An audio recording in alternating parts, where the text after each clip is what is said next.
I was in the porn industry for a total of 7 years.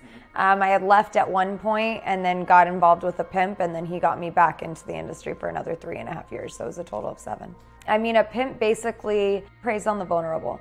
And at that time I was vulnerable. I was dating a guy who was stabbed to death in front of me. I was deathly afraid, and he came in and, you know, swooped me off of my feet and, you know, helped me to get off the drugs that I was on at that time, and then basically was like, all right, it's time, you know, you're going to be a bigger star than ever before. And his job was to protect me, and I basically gave him all of my money. They don't just come in like, hey, I'm going to put you in the porn industry or in prostitution and take all your money.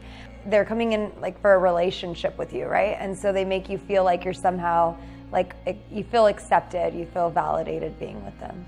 After I saw the guy that I was dating get stabbed to death in front of me, I was really afraid because I had started using crystal meth. They didn't find the murderers, and so they were still out there. And on crystal meth, I started hearing voices. The voices were basically saying, if you don't take your life, we're gonna come after all your family members. And here I am, like hallucinating on this drug, thinking that there were murderers somehow communicating with me through the walls of a house, like just the things that I was believing, you know? And so I just was being tormented for probably 2 months when I just said, I can't take this anymore. Like, I'll just please, like, I started talking to the voices, like, don't touch my family. Like, I will take my life. It was about 2 or 3 o'clock in the morning. I went into the bathroom. I was at my dad's house, and I started slitting my wrists while on crystal meth with the lights off, so I couldn't see what was going on. And then I just heard another voice that said, turn the lights on and put the scissors down.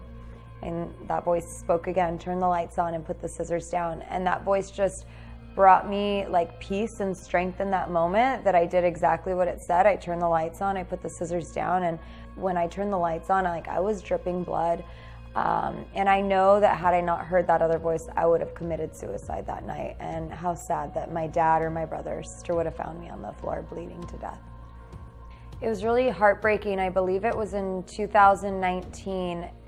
Every single month for about 5 or 6 months, there was a woman that died of suicide. It was back-to-back suicides. And I'm fortunate to be alive today because there are many women in that business and men who battle with suicidal thoughts on a daily basis, and many of them do go through with it. If not suicide, many performers die of drug overdoses. I'm definitely not an isolated incident.